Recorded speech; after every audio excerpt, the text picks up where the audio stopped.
ये कोई action movie नहीं बल्कि नेपाल और तिब्बत के बीच रसुआगढ़ी बॉर्डर क्रॉसिंग की वो तस्वीरें हैं जहां कुछ ही देर में सब कुछ बदल गया। यही वो रास्ता है जहां से कैलाश मानसरोवर जाने वाले भारतीय श्रद्धालु तिब्बत में दाखिल होते हैं। कहा जा रहा है कि श्रद्धालुओं को अगले दिन तिब्बत की तरफ जाना था, लेकिन उससे पहले ही यहाँ ऐसा जल प्रलय आया कि पूरा इलाका तबाही में बदल गया।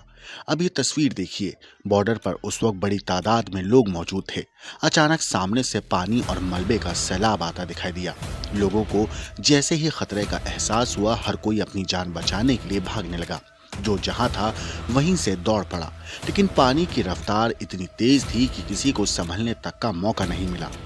पार्किंग में खड़ी बसें भी देखते ही देखते इस सैलाब में समा गईं। गाड़ियां, सामान और आसपास की चीजें पानी के साथ बहती चली गईं। और जो लोग भागकर बचने की कोशिश कर रहे थे, उनमें से कई इस सैलाब के बीच फंस गए।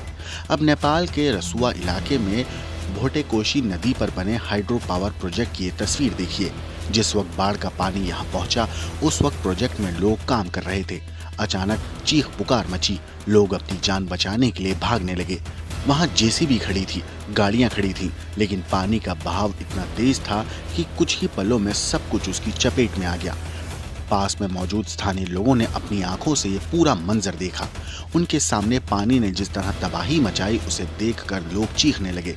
कोई कुछ नहीं कर पा रहा था, सिर्फ सामने से आती तबाही को देखते रहने के अलावा उनके पास कोई रास्ता नहीं था। नेपाल में इस फ्लैश फ्लड ने कई पुलों को भी तबाह कर दिया। ये रसुआ इलाके का एक पुल है। नदी के दोनों किनारों पर घर बसे हुए थे और इन्हीं इलाकों को जोड़ने के लिए ये पुल बनाया गया था, लेकिन पानी का बहाव इतना तेज था कि मजबूत दिखने वाला ये पुल भी तिनके की तरह बहने लगा।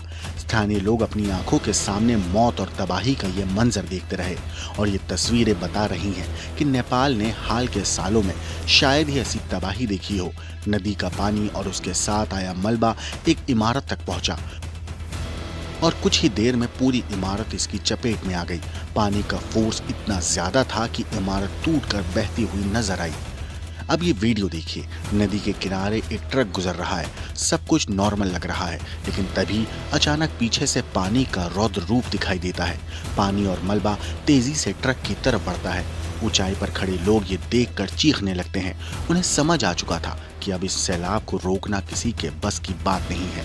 हालात बिगड़ने के बाद नेपाली सेना ने रेस्क्यू ऑपरेशन शुरू किया। सेना ने इलाके की तस्वीरें और वीडियो भी जारी किए। इनमें देखा जा सकता है कि बाढ़ की चपेट में आकर कारें पानी में समा गई, कई घर पूरी तरह तबाह हो गए, सड़कें मलबे में बदल गईं और पानी की रफ्तार ऐसी थी कि उसके सामने जो भी आया बहता चला गया। धाड़िंग इलाके में भी हालात बेहद खराब रहे। यहाँ नदी में अचानक ऐसा उफान आया कि नदी किनारे बसे लोगों को संभलने तक का मौका नहीं मिला। लहरें घरों तक पहुंच गईं और देखते ही देखते आसपास का इलाका पानी और मलबे में घिर गया। इसके बाद रसुआ में सेना ने तेजी से रेस्क्यू ऑपरेशन शुरू किया। हेलीकॉप्टर से पहले पूरे इलाके का जायजा लिया गया और इसी दौरान सामने आई ये तस्वीर। पहाड़ों के बीच से गुजरने वाली इस सड़क पर कुछ लोग अपनी कारों से सफर कर रहे थे, लेकिन अचानक आई बाढ़ ने रास्ता ही खत्म कर दिया। कई गाड़ियां पानी और मलबे में फंस गईं। इन कारों की हालात देखकर अंदाजा लगाया जा सकता है कि उस वक्त वहां क्या मंजर रहा होगा। एक तरफ पहाड़, दूसरी तरफ नदी और बीच में अचानक आया ऐसा सैलाब जिसने लोगों को बचने का वक्त तक नहीं दिया। इन तस्वीरों में नेपाल की तबाही साफ दिखाई दे रही है, लेकिन इस तबाही के बीच एक चीज सबसे ज्यादा डराने वाली है। ये सैलाब अचानक आया और जब तक लोगों को इसकी भयावता समझ आई, तब तक पानी अपने रास्ते में आने वाले लगभग हर चीज को अपने साथ बहा चुका था। त्रिशूली ने जिस तरह सैलाब फैलाया है, और सबसे बड़ी मुश्किल क्या है, अब यहाँ पर ना सड़क मार्ग आपको मैं अगर बताऊं कि मैं किन रास्तों से आया, पहाड़ों की सबसे ऊंची चोटियों से होते हुए, उन पहाड़ों के ऊंचे इलाकों से होते हुए काठमांडू की पूरी वैली पार करते मुझे यहाँ तक पहुंचना पड़ा। आमतौर पर जो 2 घंटे का रास्ता होता है, वो पूरी रात ट्रैवल करते हुए तब मैं नोवाकोट पहुंच पाया हूँ। सड़कें बंद हैं क्योंकि त्रिशूली के सैलाब में सड़कें उसका शिकार हो चुकी हैं। और उसी के साथ साथ वैली देखिए, 14 से 15 हेलीकॉप्टर्स की मदद ली जा रही है इवैक्यूएशन रेस्क्यू के लिए, लेकिन ये वैली बार बार पैक हो जा रही है। और ऐसे में जो एयर ऑपरेशन है, सर्च एंड रेस्क्यू, क्योंकि अभी प्राथमिकता है सर्च एंड रेस्क्यू, और इसके साथ जो जीवित लोग हैं, जहां जिनके एसओएस मिले, अगर आपको याद हो नीचे से जैसे त्रिशूल का आवेग बढ़ा, लोग इस तरह के रास्तों से ऊपर भागे, और जो पहाड़ी इलाकों थे, इन सारे इलाकों से वहां पर छुपने की कोशिश कर रहे थे, एसओएस मैसेजेस भेज रहे थे कि हम यहां से जाएंगे, क्योंकि डाउन स्ट्रीम में सबसे ज्यादा नुकसान हुआ है। और इसीलिए इन रास्तों से, पहाड़ों से होते हुए हम जल्दी उस जगह पर पहुंचने की कोशिश करें जहां त्रिशूली का वो प्रवाह और वो वेग दिखाई पड़ेगा, लेकिन सबसे बड़ी मुश्किल क्या है इस राहत बचाव ऑपरेशन में, कि आप ए सॉटी जो है वो लिमिटेड है, आप उनको विंग क्लिक करते हैं, उसके बाद निकालते हैं, और वहां पर, और उसी के साथ साथ सड़क मार्ग को फिर से जो शुरू करना है वो अपने आप में बड़ी चुनौती है। हालांकि सरकार ये कह रही है कि ज्यादातर लोग जो वो ना जाएं, क्योंकि ये तमाम वो गाड़ियां हैं जो आगे फंसी हुई थी उस सैलाब के उस पूरे इलाके में, अब वो धीरे धीरे एक एक करके वहां से निकलने की कोशिश कर रही हैं। लेकिन जिस तरह पैमाने पर हमने तस्वीरें देखी हैं, जिस तरह अब तक वहां जो जानकारी आ रही है, सबसे पहले चीजों को रिस्टोर करना, कनेक्टिविटी रिस्टोर करना, सड़क मार्ग पे करना, दुनिया भर की एजेंसियां जो है मदद पहुंचा रही हैं। भारत की ओर से जब मैं काठमांडू उतरा, मैंने देखा वहां पर एक बड़ा सा एयरफोर्स का विमान पहुंचा हुआ था मदद लेकर के। तो पूरी दुनिया के लोग, जो अंतर्राष्ट्रीय संगठन है, यूएन की जो बॉडीज हैं, वो भी मदद को लेकर के पहुंच रही हैं। 160 का आंकड़ा तो आज सुबह 9:30 बजे तक आया था। आप समझिए कि राहत बचाव कार्य में अभी प्राथमिकता शायद संभवतः ये गिनना नहीं कि वहां कितने लोग मारे गए हैं। जितने एसओएस मैसेज हैं हर किसी तक पहुंचा जाए। हेल्पलाइन नंबर जारी किए गए सरकार के द्वारा कि जो जहां पर है वहां से उनको निकाला जाए, उनको फटाफट किसी तरह मदद पहुंचाई जाए, खाने रसद की किसी तरह की किल्लत ना हो। ये बहुत मुश्किल ऑपरेशन है नेपाल में, क्योंकि हम जहां हैं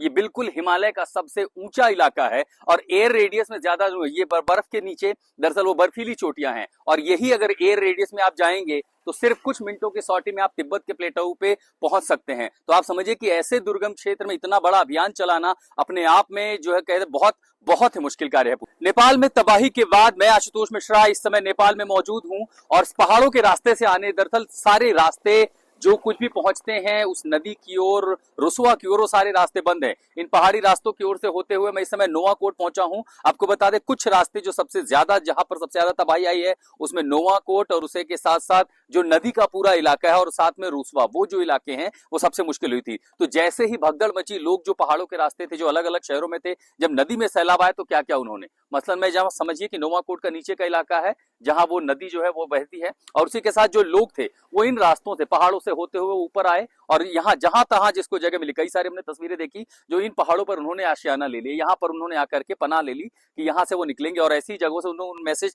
एसओएस मैसेज तक भी भेजा कि हम यहाँ से आगे कैसे निकल सकते हैं। तो ये पूरा आप देखिए कि टेरेन है, और ऊपर से मौसम कितना खराब है। सबसे ज्यादा दिक्कत क्यों हो, क्योंकि मेरे पीछे अगर आप जो मौसम देखेंगे, ये इसमें रेस्क्यू ऑपरेशन चलाना अपने आप में बहुत बड़ी चुनौती होगी वायुसेना के लिए, नेपाली आर्मी के लिए, क्योंकि विजिबिलिटी वैली में बहुत ज्यादा घट गई है। और यहाँ से ठीक, मतलब अगर ये मौसम साफ हो तो आपको बिल्कुल जो है वो पहाड़ियां दिखाई पड़ती है जहां से चीन की सरहद नजर आती है, बिल्कुल बर्फीली चोटियां नजर आती हैं। तो ज्यादातर रास्ते बंद है, और ऐसे में अब उन इलाकों तक पहुंचना अपने आप में सबसे बड़ी चुनौती हो गई। तो इन रास्तों से होते हो, और ये बताता है कुल मिला के अब तक जो मरने वालों का आंकड़ा है वो लगभग 160 से भी ज्यादा हो चुका है। और ऐसे में जो 400 से ज्यादा लोग लापता हैं, उन जगहों पर पहुंचने के लिए सबसे बड़ी चुनौती है इस खराब मौसम में एयर ऑपरेशन करके लोगों को वहां से इवैक्यूएट करना, वहां से निकालना, उन्हें सुरक्षित जगहों तक ले जाना। लेकिन सड़क मार्ग जब तक नहीं होगा तब तक भारी तादाद में जो रसद पहुंचानी है, कनेक्टिविटी पहुंचानी है, खाना पीना पहुंचाना है, उसमें बाधा लगातार जारी रहेगी। Bureau report.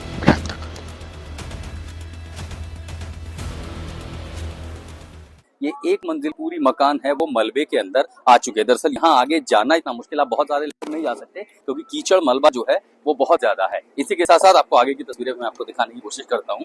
ये देखिए, ये पूरी गाड़ी है, आगे ट्रक है, ये पूरा का पूरा जो ट्रक है वो एकदम समझिए कि मलबे में तब्दील हो गया। इसके ठीक पीछे यहाँ पर कृषि विकास बैंक लिमिटेड का दफ्तर है। ये चूंकि बड़ा शहर था और पूरी की पूरी इमारत इस सैलाब में, आप समझिए कि 30 से 40 फीट जो कि अब पहाड़ से रुसवा, इसके ठीक पीछे आपको बता दो कहाँ पर है रुसवा, ये है लड़का, यहाँ से ठीक मेरे पीछे रुसवा है और ठीक बगल में त्रिशूली नदी बह रही है। वो इलाका त्रिशूली का है, आगे रुसवा जाता है और तिब्बत के प्लेटो से जैसे ही पानी का बहाव आया वो अपने साथ इतना मलबा लेकर के आया कि इसका फैलाव जो है वो 200 से 300 मीटर में था। उसके बाद यहाँ देखिए ट्रक पूरा मलबे में तब्दील हो गया। इधर कृषि बैंक लिमिटेड है, पूरी की पूरी इमारत अमीरोज है। यहाँ देखिए एक एटीएम है। अब सोचिए कि काफी ऊंचे इलाके पर है एटीएम, लेकिन उसके बाद भी आप देखिए यहाँ जाना चलना बहुत मुश्किल है। ये जो एटीएम आप देख रहे हैं ये आधा का आधा पूरी तरह से मलबे में तब्दील हो गया है। त्रिशूली वो तबाही लेकर के आई है नेपाल में कि इसको फिर से दुरुस्त करने में, पटरी पर लाने में एक लंबा समय लगेगा। मौसम और चुनौतियां ऐसी हैं कि यहाँ पर कहीं हेलीपैड नहीं है। अब इस रास्ते पर गाड़ियां आगे नहीं जा सकती हैं और ऐसे में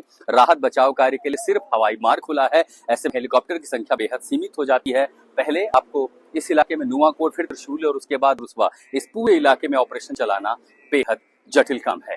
तो नोवाकोट में तबाही का ये मंजर है, देख करके रोंगटे खड़े हो जाते हैं। सब कुछ बेहद डरावना है और ये लगता है कि जब ये फ्लैश फ्लड आया होगा तो यहाँ कितनी चीख पुकार मची होगी। इन इमारतों को छोड़ करके लोग ऊपर जो पहाड़ी रास्ते हैं उधर की ओर भाग गए थे। अभी भी इक्का दुक्का लोग हैं, ज्यादातर लोग यहाँ से छोड़ के चले गए। ये बड़ी बड़ी गाड़ियां जब डूबी हैं, आगे देखिए यहाँ पर अभी भी सड़क पर ना चलना इतना मुश्किल है, ऐसा लगता है कि मानो आप दलदल में होंगे। ऊपर हवाई जहाज जो है लगातार मंडरा रहे हैं, क्योंकि इकलौता ऑप्शन है कि अब आप उसी से रेस्क्यू ऑपरेशन कर सकते हैं। ये वाला इलाका अगर आप देखेंगे, यहाँ पर देखिए पूरा का पूरा पेड़, पता चलता है कि जमीन से 30 से 40 फीट मलबे के नीचे सब कुछ दफन हो गया है। अब यहाँ कितने लोग बरामद होंगे, कितने लोग लापता हैं, इसके बारे में जानकारी जुटाना बेहद चुनौती भरापूर्ण है। अब सोचिए कि इतना भारी ये ट्रक था, अगर ये इस तरह मिट्टी में जा सकता है और इसके आगे क्या मकान, क्या दुकान, सब कुछ बिल्कुल तिनके की तरह ये त्रिशूली का सैलाब अपने साथ बहा ले गया। और आज भी इन जगहों पर चलना अपने आप में बेहद कठिन है। इसीलिए प्रशासन की कोशिश है कि दरअसल रास्ते को खोला जाए, क्योंकि यहाँ पर ना जूते जो है जम रहे हैं। यहाँ चलना, यहाँ से निकलना अपने आप में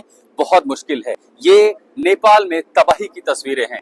लोग त्रिशूली ने जिस तरह सैलाब फैलाया है, और सबसे बड़ी मुश्किल क्या है, अब यहाँ पर ना सड़क मार्ग, आपको मैं अगर बताऊं कि मैं किन रास्तों से आया, पहाड़ों की सबसे ऊंची चोटियों से होते हुए, उन पहाड़ों के ऊंचे इलाकों से होते हुए काठमांडू की पूरी वैली पार करते मुझे यहाँ तक पहुंचना पड़ा। आमतौर पर जो 2 घंटे का रास्ता होता है वो पूरी रात ट्रैवल करते हुए तब मैं नोवाकोट पहुंच पाया हूँ। सड़कें बंद हैं क्योंकि त्रिशूली के सैलाब में सड़कें उसका शिकार हो चुकी हैं। और उसी के साथ साथ वैली देखिए, 14 से 15 हेलीकॉप्टर्स की मदद ली जा रही है इवैक्यूएशन रेस्क्यू के लिए, लेकिन ये वैली बार बार पैक हो जा रही है। और ऐसे में जो एयर ऑपरेशन है, सर्च एंड रेस्क्यू, क्योंकि अभी प्राथमिकता है सर्च एंड रेस्क्यू, और इसी के साथ जो जीवित लोग हैं, जहां जिनके एसओएस मिले। अगर आपको याद हो, नीचे से जैसे त्रिशूल का आवेग बढ़ा, लोग इस तरह के रास्तों से ऊपर भागे और जो पहाड़ी इलाकों थे, इन सारे इलाकों से वहां पर छुपने की कोशिश कर रहे थे, एसओएस मैसेजेस भेज रहे थे कि हम यहां से जाएंगे, क्योंकि डाउन स्ट्रीम में सबसे ज्यादा नुकसान हुआ है। और इसीलिए इन रास्तों से, पहाड़ों से होते हुए हम जल्दी उस जगह पर पहुंचने की कोशिश कर रहे हैं जहां त्रिशूली का वो प्रवाह और वो वेग दिखाई पड़ेगा, जिसके लेकिन सबसे बड़ी मुश्किल क्या है इस राहत बचाव ऑपरेशन में, कि आप एयर सॉर्टी जो है वो लिमिटेड है। आप उनको विंग क्लिक करते हैं, उसके बाद निकालते हैं और वहां पर, और उसी के साथ साथ सड़क मार्ग को फिर से जो शुरू करना है वो अपने आप में बड़ी चुनौती है। हालांकि सरकार ये कह रही है कि ज्यादातर लोग जो वो ना जाएं, क्योंकि ये तमाम वो गाड़ियां हैं जो आगे फंसी हुई थी उस सैलाब के उस पूरे इलाके में। अब वो धीरे धीरे एक एक करके वहां से निकलने की कोशिश कर रही हैं। लेकिन जिस तरह पैमाने पर हमने तस्वीरें देखी हैं, जिस तरह अब तक वहां जो जानकारी आ रही है, सबसे पहले चीजों को रिस्टोर करना, कनेक्टिविटी रिस्टोर करना, सड़क मार्ग पे करना, दुनिया भर की एजेंसियां जो है वो मदद पहुंचा रही हैं। भारत की ओर से जब मैं काठमांडू उतरा, मैंने देखा वहां पर एक बड़ा सा एयरफोर्स का विमान पहुंचा हुआ था मदद लेकर के। तो पूरी दुनिया के लोग, जो अंतर्राष्ट्रीय संगठन है, यूएन की जो बॉडीज हैं, वो भी मदद को लेकर के पहुंच रही हैं। 160 का आंकड़ा तो आज सुबह 9:30 बजे तक आया था। आप समझिए कि राहत बचाव कार्य में अभी प्राथमिकता शायद संभवतः ये गिनना नहीं कि वहां कितने लोग मारे गए हैं। जितने एसओएस मैसेज हैं हर किसी तक पहुंचा जाए। हेल्पलाइन नंबर जारी किए गए सरकार के द्वारा कि जो जहां पर है वहां से उनको निकाला जाए, उनको फटाफट किसी तरह मदद पहुंचाई जाए, खाने रसद की किसी तरह की किल्लत ना हो। ये बहुत मुश्किल ऑपरेशन है नेपाल में, क्योंकि हम जहां हैं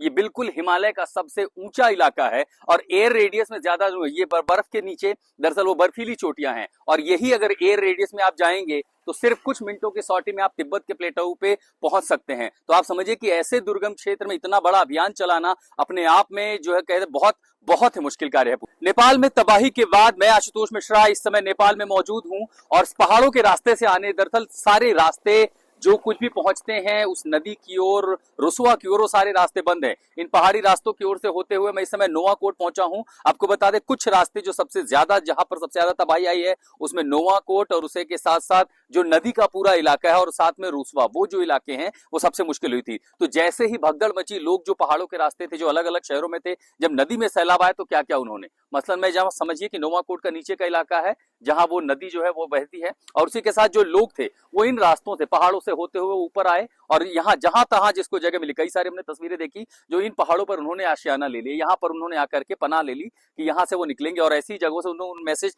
एसओएस मैसेज तक भी भेजा कि हम यहाँ से आगे कैसे निकल सकते हैं। सकते हैं। तो ये पूरा आप देखिए कि टेरेन है और ऊपर से मौसम कितना खराब है। सबसे ज्यादा दिक्कत क्यों होगी कि मेरे पीछे अगर आप जो मौसम देखेंगे, ये इसमें रेस्क्यू ऑपरेशन चलाना अपने आप में बहुत बड़ी चुनौती होगी वायुसेना के लिए, नेपाली आर्मी के लिए, क्योंकि विजिबिलिटी वैली में बहुत ज्यादा घट गई है। और यहाँ से ठीक मतलब अगर ये मौसम साफ हो तो आपको बिल्कुल जो है वो पहाड़ियां दिखाई पड़ती है जहां से चीन की सरहद नजर आती है, बिल्कुल बर्फीली चोटियां नजर आती हैं। तो ज्यादातर रास्ते बंद है और ऐसे में अब उन इलाकों तक पहुंचना अपने आप में सबसे बड़ी चुनौती हो गई। तो इन रास्तों से होते हो और ये बताता है कुल मिला के अब तक जो मरने वालों का आंकड़ा है वो लगभग 160 से भी ज्यादा हो चुका है। और ऐसे में जो 400 से ज्यादा लोग लापता हैं, उन जगहों पर पहुंचने के लिए सबसे बड़ी चुनौती है इस खराब मौसम में एयर ऑपरेशन करके लोगों को वहां से इवैक्यूएट करना, वहां से निकालना, उन्हें सुरक्षित जगहों तक ले जाना। लेकिन सड़क मार्ग जब तक नहीं होगा तब तक भारी साधन जो रसद पहुंचानी है, कनेक्टिविटी पहुंचानी है, खाना पीना पहुंचाना है, उसमें बाधा लगातार जारी रहेगी।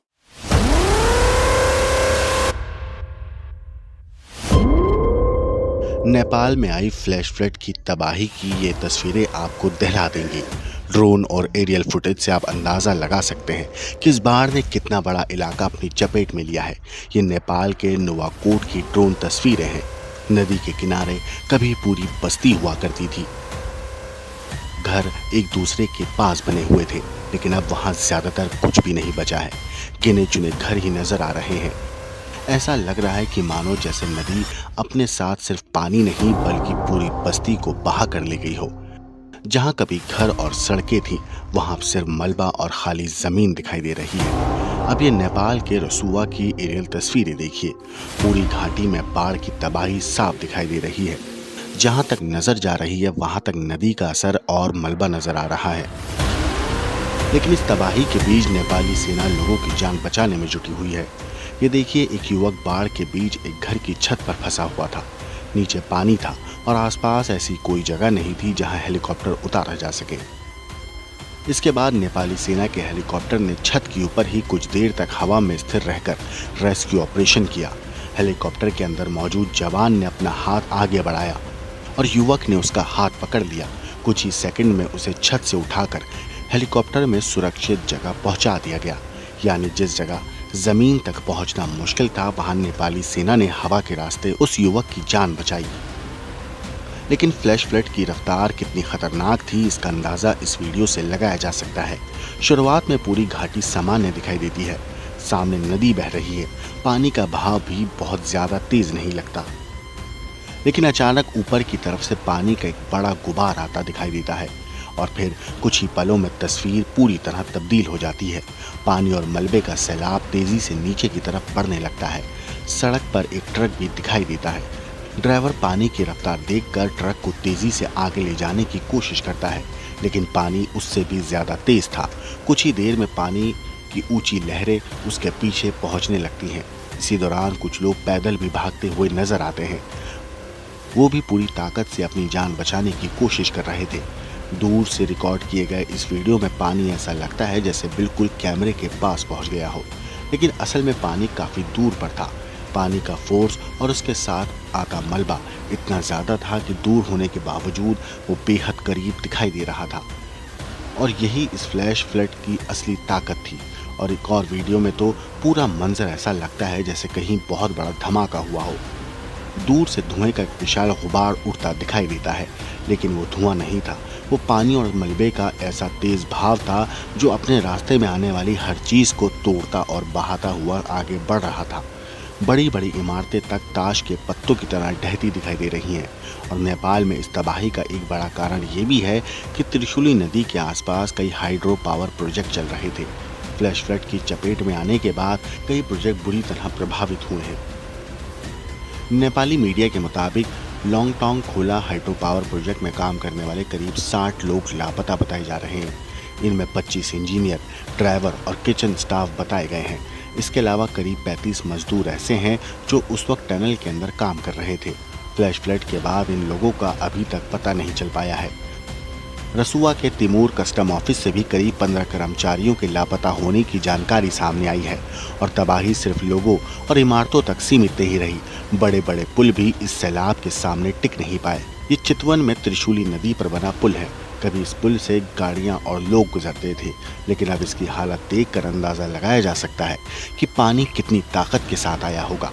इन तस्वीरों में नेपाल की तबाही का पूरा पैमाना तो नजर आ रहा है, लेकिन अभी भी सबसे बड़ा सवाल यही है, इस फ्लैश फ्लड की चपेट में कुल कितने लोग आए हैं, कितने लोग लापता हैं, कितने लोग अभी भी ऐसी जगहों में फंसे हैं जहां पहुंचना बेहद मुश्किल है।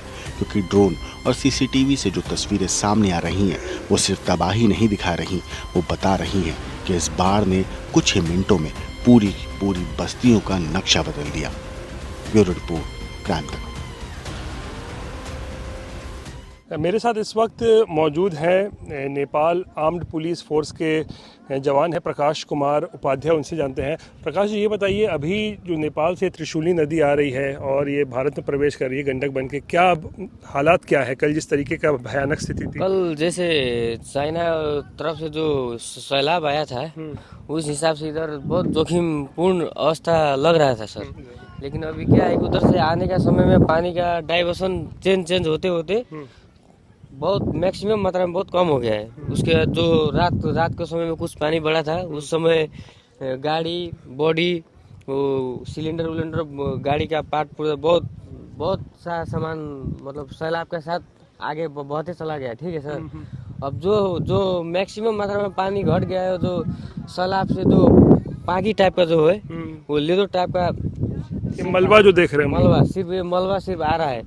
कुछ बॉडी मिला है, 2 बॉडी मिल गया है। अभी खोजी कार्य जैसे हम लोग का रेस्क्यू टोली बहुत जगह में खोज तलाश कर रहे हैं। अभी तक कितना बॉडी मिला है? अभी तक हम लोग का नारायण घाट में 35 बॉडी निकल गया है और इधर नारायण घाट में 35 बॉडी पानी से निकाला है जी। वो हम लोग का रेस्क्यू टोली 35 निकाल दिया है। अच्छा। और इधर हम लोग का त्रिवेणी में 2 बॉडी निकला है। अच्छा। 2 बॉडी में एक का मतलब कुछ भी नहीं है, एक का सिर्फ जांग पैर है, 2 का बॉडी सहित है।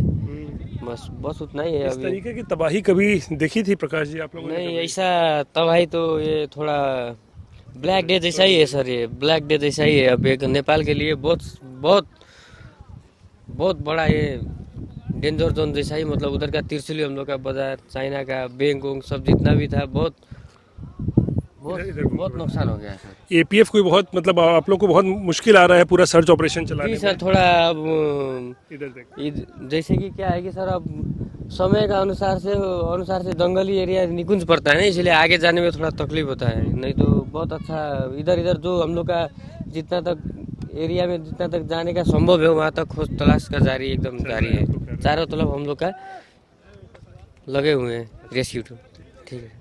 तो देख सकते हैं किस तरीके से एपीएफ के जो जवान हैं अपनी सर्च टीम के साथ लगातार कल से ही और ख़ासकर आज सुबह से जब थोड़ा स्थिति जो है वो नियंत्रण में आया है, उसके बाद पानी में जो मलबा है वो तो है ही, लेकिन कई लाशें भी जो हैं वो पानी में तैरती हुई पाई गई हैं। बता रहे हैं कि नारायण घाट में ही 35 बॉडीज़ हैं वो निकाली गई हैं और यहाँ बिहार प्रवेश करते समय 2 बॉडीज़ भी हैं यहाँ से निकाली गई हैं। पानी में सब लाशें जो हैं तैर रही थी। तो जाहिर सी बात है जिस तरीके का जन सैलाब इस बार नेपाल ने झेला है, शायद ही पिछले कई दशकों में ऐसा सैलाब नेपाल में आया हो, जिसके वजह से किस तरीके की तबाही हुई है ये तस्वीरें जो है वो साफ बयां कर रही हैं। किस तरीके की तबाही कल सैलाब ने मचाया था उसकी तस्वीरें दिखाने के लिए। और मेरे पीछे आप ये देख सकते हैं, दरअसल ये त्रिशूली नदी है जो यहाँ से बह रही है और आगे जब ये भारत में प्रवेश करेगी बिहार के रास्ते तो फिर गंडक कहलाया जाता है। और यहाँ पर फ़िलहाल आप देख सकते हैं नेपाल आर्म्ड पुलिस फोर्स के जो जवान हैं वो लोग लगातार यहाँ पर गश्ती कर रहे हैं, सर्च ऑपरेशन चला रहे हैं।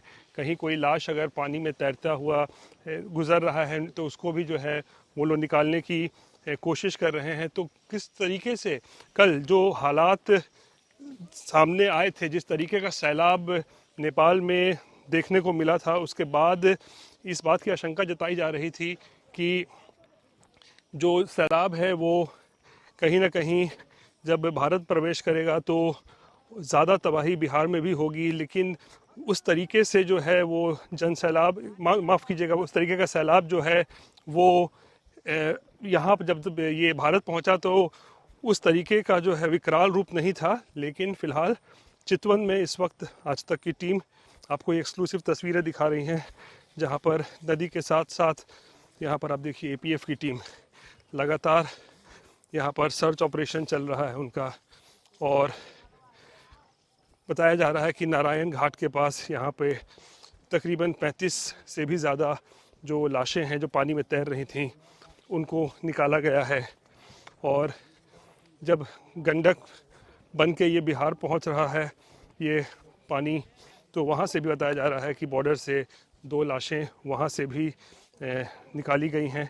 और हर तरफ आप देखिए मलबा ही मलबा जो है चारों तरफ आपको नज़र आएगा। और ये एपीएफ की टीम आज सुबह से ही, और कई लाशें हमने भी देखी हैं, 1-2 लाशें हमने भी देखी हैं जो पानी में तैर रही थीं, और किस तरीके से उन सबको निकाला जाए। क्योंकि जो खबर है वो ये कि सैकड़ों की संख्या में जो लोगों की मौत हुई है इस सैलाब में, और इसी वजह से आप देखिए ये तस्वीरें, इसी वजह से जो है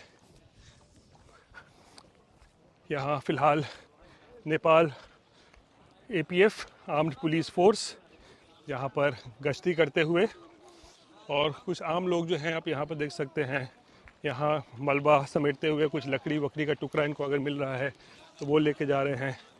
लेकिन फ़िलहाल यहाँ चितवन में आज तक की टीम मौजूद हैं और आपको एक्सक्लूसिव तस्वीरें दिखा रहे हैं, बर्बादी की तस्वीरें।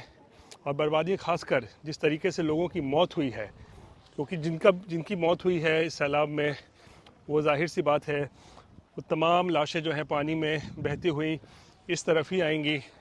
तो उन लाशों को जो है अब खोजा जा रहा है, और जहाँ भी लाशें पानी में तैरती हुई मिल रही हैं उनको खोजने का काम इस वक्त नेपाल आर्म्ड पुलिस फोर्स के जवान कर रहे हैं।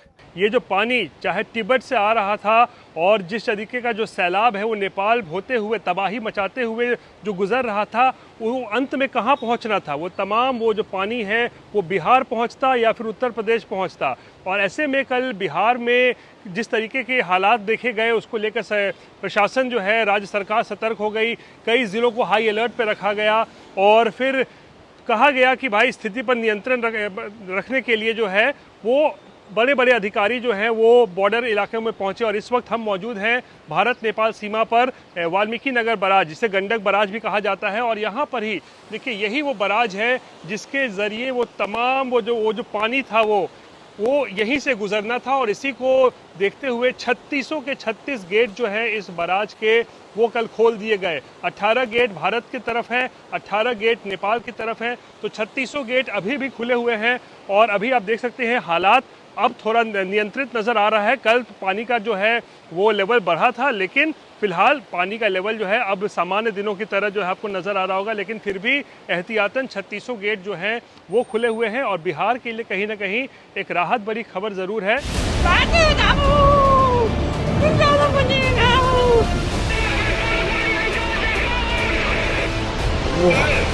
Ôi, tay so bọt kìa. Ôi, cái mắt của bạn ơi. Ôi.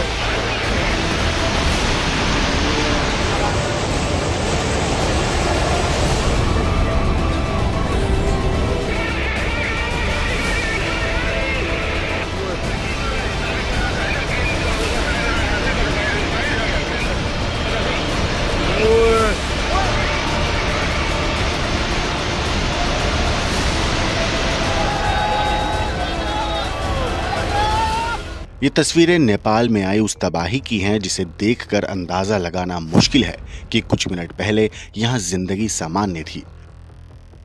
ये त्रिशूली बाजार है, ऊपर से पानी आता दिखाई देता है। शुरुआत में सब कुछ सामान्य लगता है, लेकिन अचानक पानी की रफ्तार इतनी तेज हो जाती है कि देखते ही देखते पूरा इलाका इसकी चपेट में आ जाता है।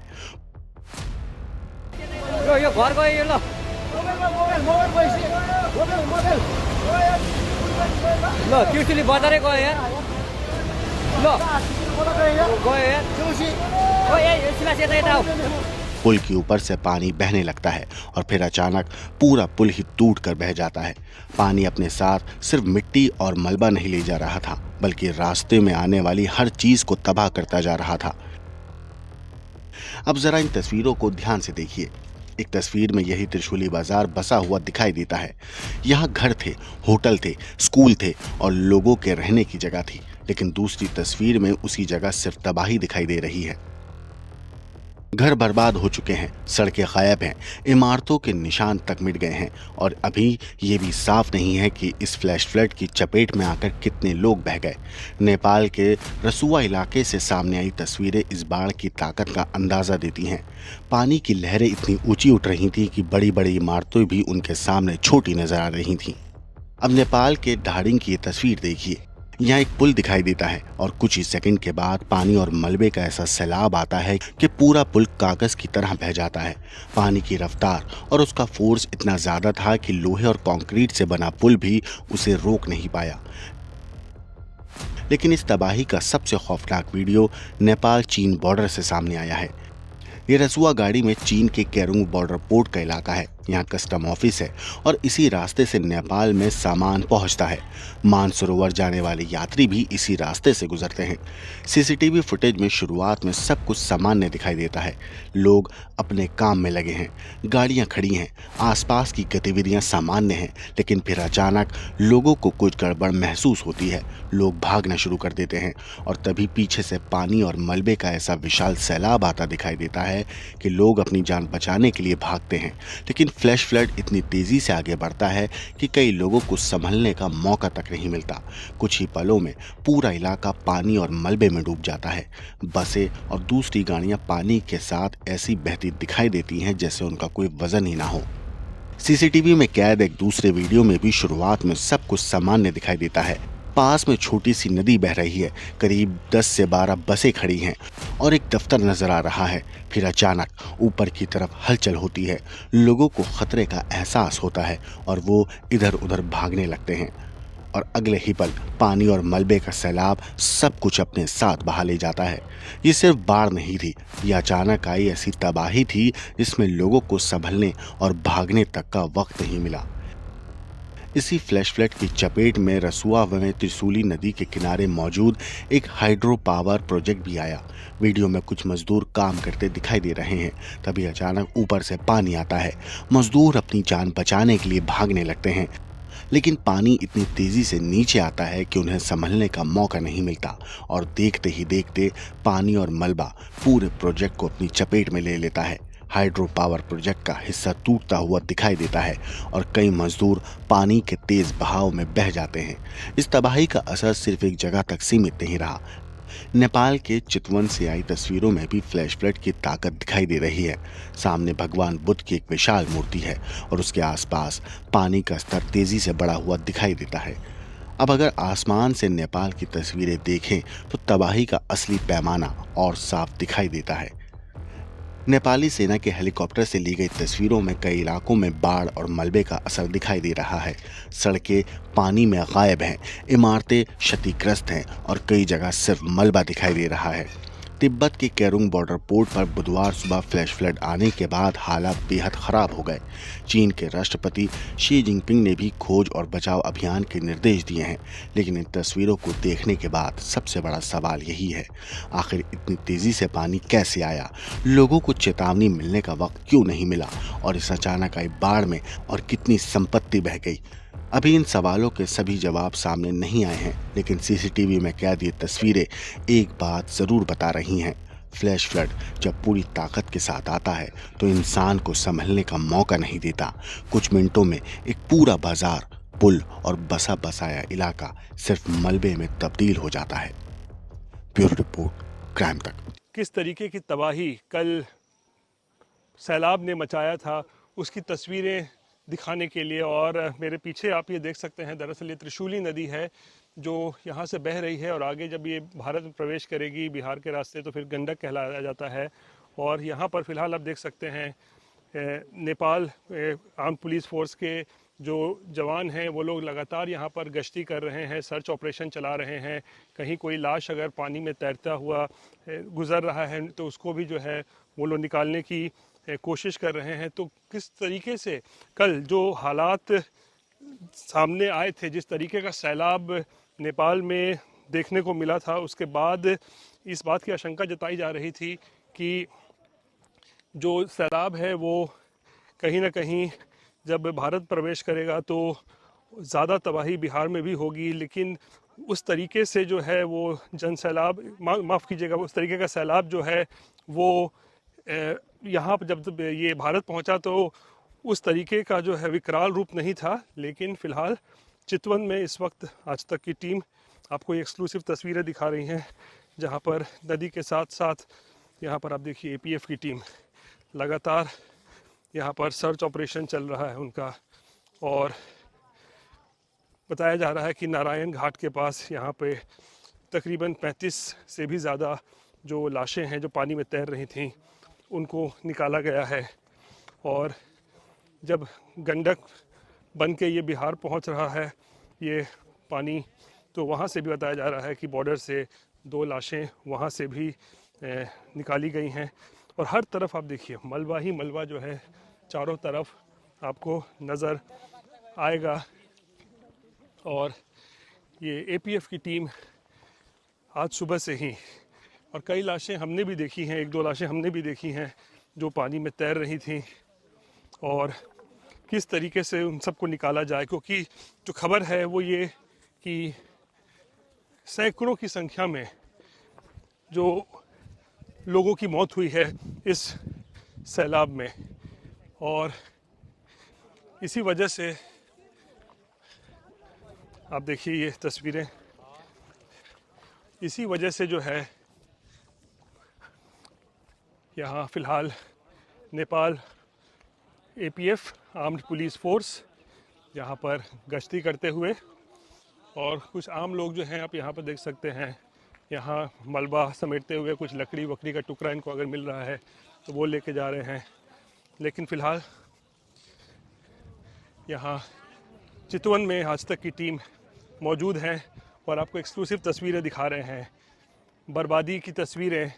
और बर्बादी खासकर जिस तरीके से लोगों की मौत हुई है, क्योंकि जिनकी मौत हुई है इस सैलाब में, वो जाहिर सी बात है वो तमाम लाशें जो हैं पानी में बहती हुई इस तरफ ही आएंगी।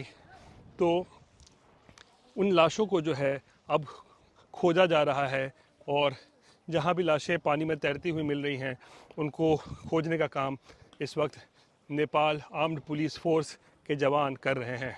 ये जो पानी चाहे तिब्बत से आ रहा था, और जिस तरीके का जो सैलाब है वो नेपाल होते हुए, तबाही मचाते हुए जो गुजर रहा था, वो अंत में कहाँ पहुँचना था? वो तमाम वो जो पानी है वो बिहार पहुँचता या फिर उत्तर प्रदेश पहुँचता। और ऐसे में कल बिहार में जिस तरीके के हालात देखे गए उसको लेकर प्रशासन जो है, राज्य सरकार सतर्क हो गई।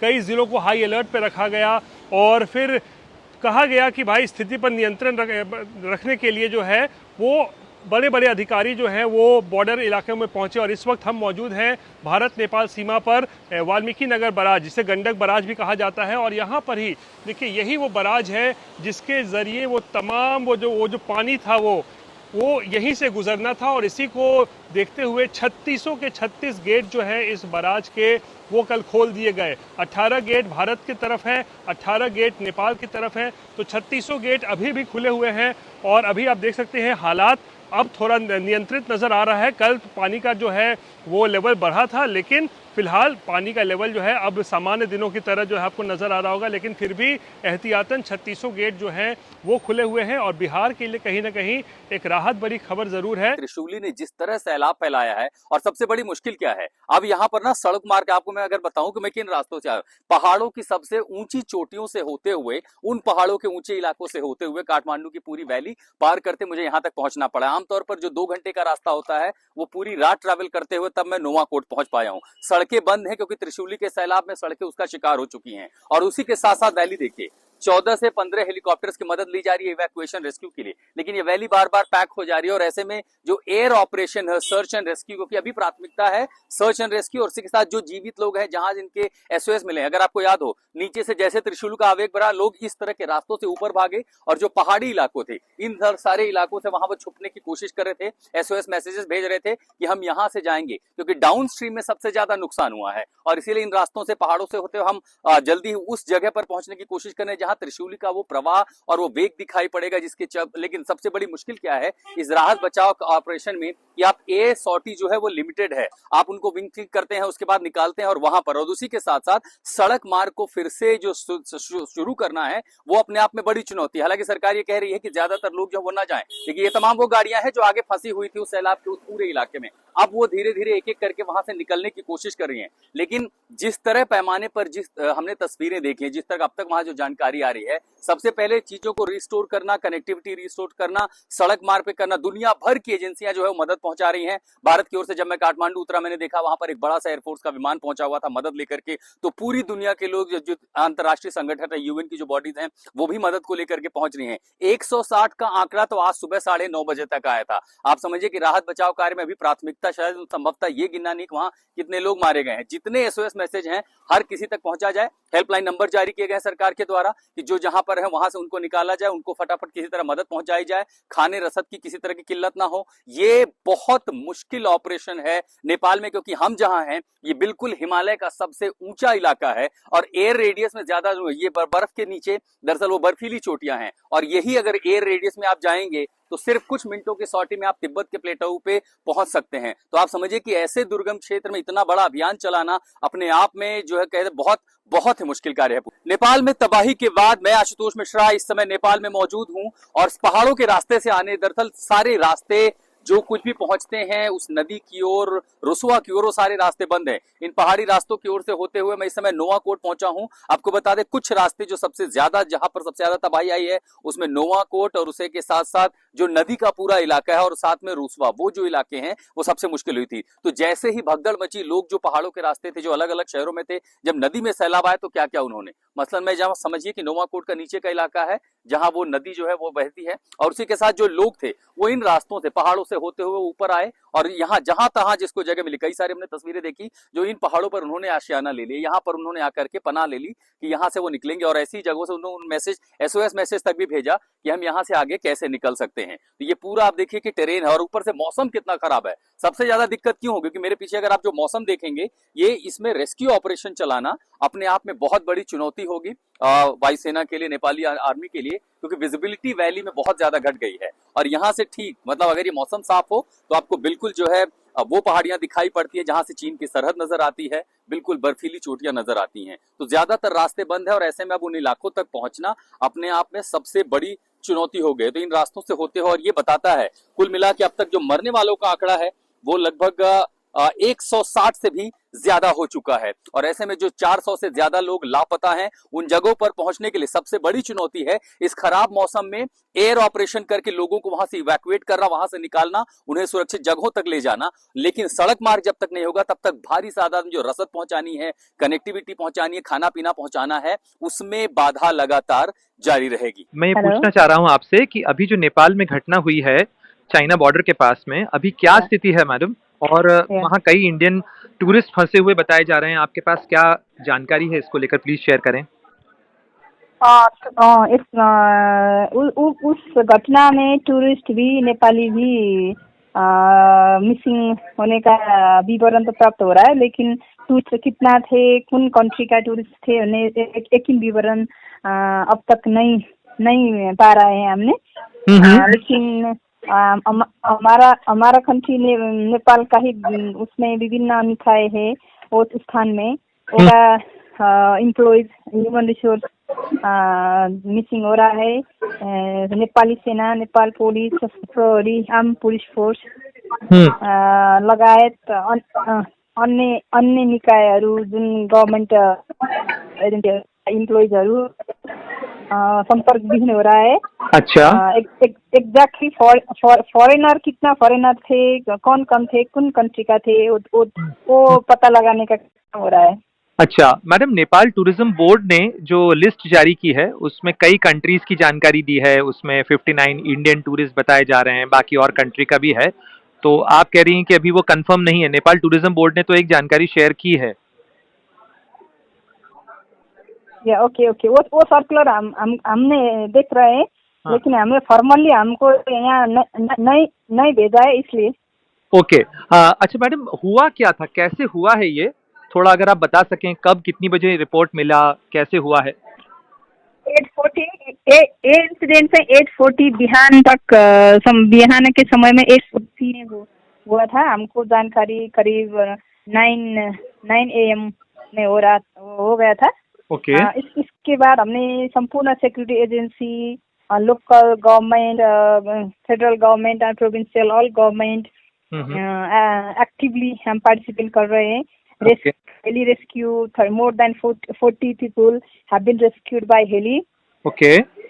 Similarly, many people have rescued in safe places of Rasua district.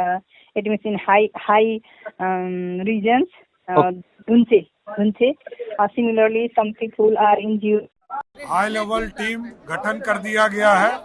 Chief secretary, DGP इसको मॉनिटरिंग कर रहे हैं और तुरंत मैं भी इसको बैठक कर रहा हूँ। जरूरत पड़ा तो मैं स्वयं भी वाल्मीकि कर जाऊँगा।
नेपाल इस समय आपदा की चपेट में है।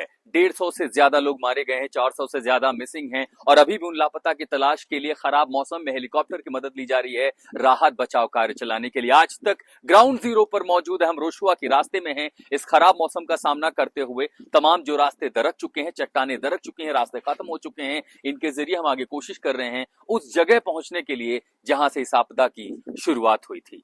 तिब्बत के जिस इलाके से दरअसल ग्लेशियल आउटबर्स्ट हुआ है, क्या वो ग्लेशियल आउटबर्स्ट है या फिर रॉक आइस इसे कहते हैं, इस तरह का एवलॉन्च है, अब तक इसके बारे में बहुत ज्यादा जानकारी नहीं आई। लेकिन सैटेलाइट तस्वीरें जो नेपाल से आई हैं सामने, उनमें पता चल रहा है कि वहां पर लेक फॉर्मेशन था और उसके बाद वो सैलाब में तब्दील हुआ है। लेकिन ऐसे में पूरी संभावना और डर दरअसल अब नेपाल को ये लग रहा है कि अगर वहां पर कोई हिस्सा छोटा भी लेक फॉर्मेशन और है, बरसात हो रही है, कहीं वो और खिसक के नीचे आए, इसलिए चेतावनी दी गई है कि जितना भी वो पूरा प्रवाह है रोशुआ से लेकर के आगे वैली तक और उसके बाद नीचे भारत से लगती सीमाओं तक, कि उन पर नदियों के किनारे जो रहने वाले लोग हैं उनको खाली करा दिया गया है, वो उनको वहां से निकाल दिया गया है ताकि वो सुरक्षित ठिकानों पर चले जाए, ताकि ऐसी घटना की पुनरावृत्ति ना हो। क्योंकि जब तक पूरा सर्च ऑपरेशन पूरा नहीं होता और ये न देख लिया जाए कि चीन से लेकर के नेपाल की सीमा के बीच में कहीं इस तरह का ग्लेशियल फॉर्मेशन और तो नहीं है जहां पानी का स्टॉक अभी भी जमा हो या मलबा जमा हो और वो ऐसे जगहों पर हो जो बेहद नाजुक हैं और वो टूट करके फिर से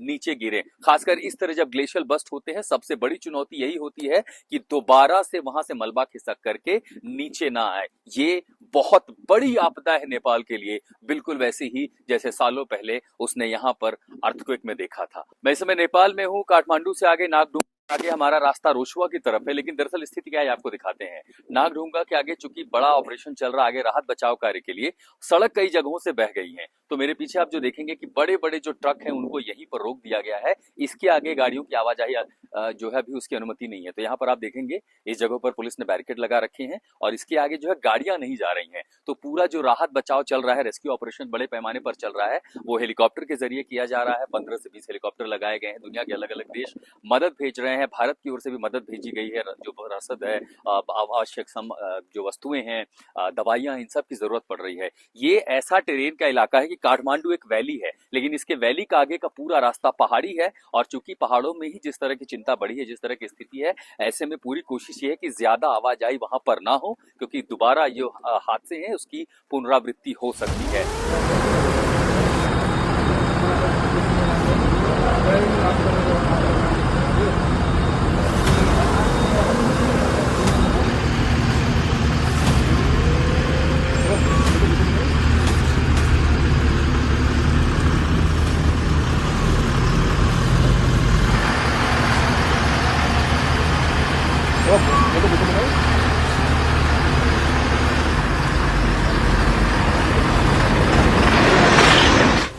पुरै त्रिशुली आमा लाइभ यो चाहिँ है गाइस, यस्तो लाइभ छ। ओहो, पुरै ड्याम फुटेर आयो, पुरा चाइनाको ड्याम फुटेर आ रहेछ। आमामामामामा ल, यहाँ हामीले अब ओहो यार, यो पुरै ड्याम फुटेर आएको, ड्याम फुटेर आएको। यो घर गयो यो, ल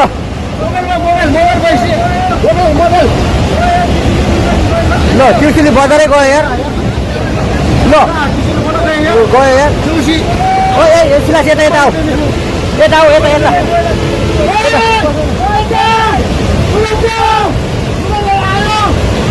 आमामामा यार।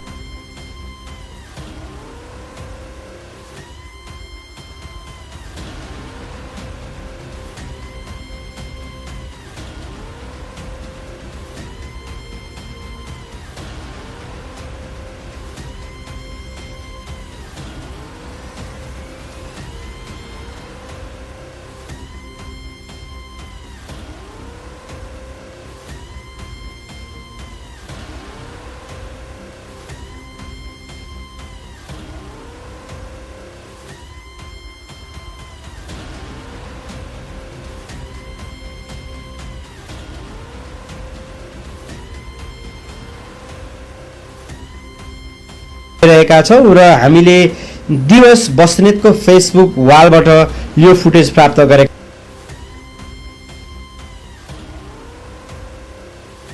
रहेका छौं र हामीले दिवस बस्नेतको फेसबुक वालबाट यो फुटेज प्राप्त गरेका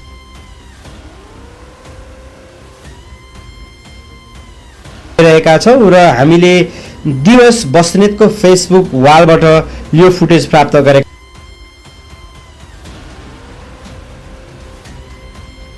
रहेका छौँ र हामीले दिवस बस्नेतको फेसबुक वालबाट यो फुटेज प्राप्त गरेका ये एक मंजिल पूरी मकान है वो मलबे के अंदर आ चुके हैं। दरअसल यहाँ आगे जाना इतना मुश्किल, आप बहुत ज्यादा लोग नहीं जा सकते क्योंकि कीचड़ मलबा जो है वो बहुत ज्यादा है। इसी के साथ साथ आपको आगे की तस्वीरें मैं आपको दिखाने की कोशिश करता हूँ। ये देखिए, ये पूरी गाड़ी है, आगे ट्रक है, ये पूरा का पूरा जो ट्रक है वो एकदम समझिए कि मलबे में तब्दील हो गया। इसके ठीक पीछे यहाँ पर कृषि विकास बैंक लिमिटेड का दफ्तर है। ये चूंकि बड़ा शहर था और पूरी की पूरी इमारत इस सैलाब में, आप समझिए कि 30 से 40 फीट जो कि अब पहाड़ से रुस्वा, इसके ठीक पीछे आपको बता दो कहाँ पर है रुस्वा, ये है इलाका, यहाँ से ठीक मेरे पीछे रुस्वा है और ठीक बगल में त्रिशूली नदी बह रही है, वो इलाका त्रिशूली का है, आगे रुस्वा जाता है और तिब्बत के प्लेटो से जैसे ही पानी का बहाव आया वो अपने साथ इतना मलबा लेकर के आया कि इसका फैलाव जो है वो 200 से 300 मीटर में था। उसके बाद यहाँ देखिए ट्रक पूरा मलबे में तब्दील हो गया। इधर कृषि बैंक लिमिटेड है, पूरी की पूरी इमारत अमीर रोज है। यहाँ देखिए एक एटीएम है। अब सोचिए कि काफी ऊंचे इलाके पर है एटीएम, लेकिन उसके बाद भी आप देखिए यहाँ से जाना चलना बहुत मुश्किल है। ये जो एटीएम आप देख रहे हैं ये आधा का आधा पूरी तरह से मलबे में तब्दील हो गया है। त्रिशूली वो तबाही लेकर के आई है नेपाल में कि इसको फिर से दुरुस्त करने में, पटरी पर लाने में एक लंबा समय लगेगा। मौसम और चुनौतियां ऐसी हैं कि यहाँ पर कहीं हेलीपैड नहीं है, अब इस रास्ते पर गाड़ियां आगे नहीं जा सकती हैं। ऐसे में राहत बचाव कार्य के लिए सिर्फ हवाई मार्ग खुला है। ऐसे में हेलीकॉप्टर की संख्या बेहद सीमित हो जाती है। पहले आपको इस इलाके में नुआकोट, फिर त्रिशूली और उसके बाद रुस्वा, इस पूरे इलाके में ऑपरेशन चलाना बेहद जटिल काम है। सो नोवाकोट में तबाही का ये मंजर है, देख करके रोंगटे खड़े हो जाते हैं। सब कुछ बेहद डरावना है और ये लगता है कि जब ये फ्लैश फ्लड आया होगा तो यहाँ कितनी चीख पुकार मची होगी। इन इमारतों को छोड़ करके लोग ऊपर जो पहाड़ी रास्ते हैं उधर की ओर भाग गए थे। अभी भी इक्का दुक्का लोग हैं, ज्यादातर लोग यहाँ से छोड़ के चले गए। ये बड़ी बड़ी गाड़ियां जब डूबी हैं, आगे देखिए यहाँ पर अभी भी सड़क पर ना चलना इतना मुश्किल है, ऐसा लगता है कि मानो आप दलदल में होंगे। ऊपर हवाई जहाज जो है लगातार मंडरा रहे हैं क्योंकि इकलौता ऑप्शन है कि अब आप उसी से रेस्क्यू ऑपरेशन कर सकते हैं। ये वाला इलाका अगर आप देखेंगे यहाँ पर देखिए पूरा का पूरा पेड़, पता चलता है कि जमीन से 30 से 40 फीट मलबे के नीचे सब कुछ दफन हो गया है। अब यहाँ कितने लोग बरामद होंगे, कितने लोग लापता हैं, इसके बारे में जानकारी जुटाना बेहद चुनौती भरापूर्ण है। अब सोचिए कि इतना भारी ये ट्रक था, अगर ये इस तरह मिट्टी में जा सकता है और इसके आगे क्या मकान क्या दुकान, सब कुछ बिल्कुल तिनके की तरह ये त्रिशूली का सैलाब अपने साथ बहा ले गया और आज भी इन जगहों पर चलना अपने आप में बेहद कठिन है। इसीलिए प्रशासन की कोशिश है कि दरअसल रास्ते को खोला जाए क्योंकि यहाँ पर ना जूते जो है जम रहे हैं, यहाँ चलना, यहाँ से निकलना अपने आप में बहुत मुश्किल है। ये नेपाल में तबाही की तस्वीरें हैं। लोग त्रिशूली ने जिस तरह सैलाब फैलाया है और सबसे बड़ी मुश्किल क्या है, अब यहाँ पर ना सड़क मार्ग, आपको मैं अगर बताऊं कि मैं किन रास्तों से आया, पहाड़ों की सबसे ऊंची चोटियों से होते हुए, उन पहाड़ों के ऊंचे इलाकों से होते हुए काठमांडू की पूरी वैली पार करते मुझे यहाँ तक पहुंचना पड़ा। आमतौर पर जो 2 घंटे का रास्ता होता है वो पूरी रात ट्रैवल करते हुए तब मैं नोवाकोट पहुंच पाया हूँ। सड़कें बंद है क्योंकि त्रिशूली के सैलाब में सड़कें उसका शिकार हो चुकी हैं और उसी के साथ साथ वैली देखिए 14 से 15 हेलीकॉप्टर्स की मदद ली जा रही है इवैक्यूएशन रेस्क्यू के लिए, लेकिन ये वैली बार बार पैक हो जा रही है और ऐसे में जो एयर ऑपरेशन है, सर्च एंड रेस्क्यू, क्योंकि अभी प्राथमिकता है सर्च एंड रेस्क्यू और इसी के साथ जो जीवित लोग हैं, जहां जिनके एसओएस मिले। अगर आपको याद हो नीचे से जैसे त्रिशूल का आवेग बढ़ा, लोग इस तरह के रास्तों से ऊपर भागे और जो पहाड़ी इलाकों थे इन सारे इलाकों से वहां पर छुपने की कोशिश कर रहे थे, एसओएस मैसेजेस भेज रहे थे कि हम यहां से जाएंगे क्योंकि डाउन स्ट्रीम में सबसे ज्यादा नुकसान हुआ है और इसीलिए इन रास्तों से, पहाड़ों से होते हुए हम जल्दी उस जगह पर पहुंचने की कोशिश कर रहे हैं जहां त्रिशूली का वो प्रवाह और वो वेग दिखाई पड़ेगा जिसके लेकिन सबसे बड़ी मुश्किल क्या है इस राहत बचाव ऑपरेशन में कि आप एयर सॉर्टी जो है वो लिमिटेड है, आप उनको विंग क्लिक करते हैं, उसके बाद निकालते हैं और वहां पर, और उसी के साथ साथ सड़क मार्ग को फिर से जो शुरू करना है वो अपने आप में बड़ी चुनौती है। हालांकि सरकार ये कह रही है कि ज्यादातर लोग जो वो ना जाएं, लेकिन ये तमाम वो गाड़ियां हैं जो आगे फंसी हुई थी उस सैलाब के उस पूरे इलाके में, अब वो धीरे धीरे एक एक करके वहां से निकलने की कोशिश कर रही हैं। लेकिन जिस तरह पैमाने पर हमने तस्वीरें देखी हैं, जिस तरह अब तक वहां जो जानकारी आ रही है, सबसे पहले चीजों को रिस्टोर करना, कनेक्टिविटी रिस्टोर करना, सड़क मार्ग पे करना, दुनिया भर की एजेंसियां जो है मदद पहुंचा रही हैं। भारत की ओर से जब मैं काठमांडू उतरा, मैंने देखा वहां पर एक बड़ा सा एयरफोर्स का विमान पहुंचा हुआ था मदद लेकर के। तो पूरी दुनिया के लोग, जो अंतर्राष्ट्रीय संगठन है, यूएन की जो बॉडीज हैं, वो भी मदद को लेकर के पहुंच रही हैं। 160 का आंकड़ा तो आज सुबह 9:30 बजे तक आया था। आप समझिए कि राहत बचाव कार्य में अभी प्राथमिकता शायद संभवतः ये गिनना नहीं कि वहां कितने लोग मारे गए हैं। जितने एसओएस मैसेज हैं हर किसी तक पहुंचा जाए हेल्पलाइन नंबर जारी किए गए सरकार के द्वारा कि जो जहां पर है वहां से उनको निकाला जाए, उनको फटाफट किसी तरह मदद पहुंचाई जाए, खाने रसद की किसी तरह की किल्लत ना हो। ये बहुत मुश्किल ऑपरेशन है नेपाल में, क्योंकि हम जहां हैं ये बिल्कुल हिमालय का सबसे ऊंचा इलाका है और एयर रेडियस में ज्यादा ये बर्फ के नीचे दरअसल वो बर्फीली चोटियां हैं, और यही अगर एयर रेडियस में आप जाएंगे तो सिर्फ कुछ मिनटों की सॉटी में आप तिब्बत के प्लेटो पे पहुंच सकते हैं। तो आप समझिए कि ऐसे दुर्गम क्षेत्र में इतना बड़ा अभियान चलाना अपने आप में जो है कहते बहुत बहुत ही मुश्किल कार्य है। नेपाल में तबाही के बाद मैं आशुतोष मिश्रा इस समय नेपाल में मौजूद हूं और पहाड़ों के रास्ते से आने दरअसल सारे रास्ते जो कुछ भी पहुंचते हैं उस नदी की ओर, रुसवा की ओर, वो सारे रास्ते बंद हैं। इन पहाड़ी रास्तों की ओर से होते हुए मैं इस समय नोवाकोट पहुंचा हूं। आपको बता दें कुछ रास्ते जो सबसे ज्यादा, जहां पर सबसे ज्यादा तबाही आई है उसमें नोवाकोट और उसे के साथ साथ जो नदी का पूरा इलाका है और साथ में रुसवा, वो जो इलाके हैं वो सबसे मुश्किल हुई थी। तो जैसे ही भगदड़ मची, लोग जो पहाड़ों के रास्ते थे, जो अलग अलग शहरों में थे, जब नदी में सैलाब आया तो क्या क्या उन्होंने, मसलन मैं जहां समझिए कि नोवाकोट का नीचे का इलाका है जहां वो नदी जो है वो बहती है, और उसी के साथ जो लोग थे वो इन रास्तों से, पहाड़ों से होते हुए ऊपर आए और यहाँ जहां तहां जिसको जगह मिली, कई सारी हमने तस्वीरें देखी जो इन पहाड़ों पर उन्होंने आशियाना ले लिया, यहाँ पर उन्होंने आकर के पनाह ले ली कि यहाँ से वो निकलेंगे, और ऐसी जगहों से उन्होंने मैसेज, SOS मैसेज तक भी भेजा कि हम यहाँ से आगे कैसे निकल सकते हैं। तो ये पूरा आप देखिए कि टेरेन है और ऊपर से मौसम कितना खराब है। सबसे ज्यादा दिक्कत क्यों हो, क्योंकि मेरे पीछे अगर आप जो मौसम देखेंगे, ये इसमें रेस्क्यू ऑपरेशन चलाना अपने आप में बहुत बड़ी चुनौती होगी वायुसेना के लिए, नेपाली आर्मी के लिए, क्योंकि विजिबिलिटी वैली में बहुत ज्यादा घट गई है। और यहाँ से ठीक मतलब अगर ये मौसम साफ हो तो आपको बिल्कुल जो है वो पहाड़ियां दिखाई पड़ती है जहां से चीन की सरहद नजर आती है, बिल्कुल बर्फीली चोटियां नजर आती हैं। तो ज्यादातर रास्ते बंद है और ऐसे में अब उन इलाकों तक पहुंचना अपने आप में सबसे बड़ी चुनौती हो गई। तो इन रास्तों से होते हो, और ये बताता है कुल मिला के अब तक जो मरने वालों का आंकड़ा है वो लगभग 160 से भी ज्यादा हो चुका है। और ऐसे में जो 400 से ज्यादा लोग लापता हैं, उन जगहों पर पहुंचने के लिए सबसे बड़ी चुनौती है इस खराब मौसम में एयर ऑपरेशन करके लोगों को वहां से इवैक्यूएट करना, वहां से निकालना, उन्हें सुरक्षित जगहों तक ले जाना। लेकिन सड़क मार्ग जब तक नहीं होगा तब तक भारी तादाद में जो रसद पहुंचानी है, कनेक्टिविटी पहुंचानी है, खाना पीना पहुंचाना है, उसमें बाधा लगातार जारी रहेगी।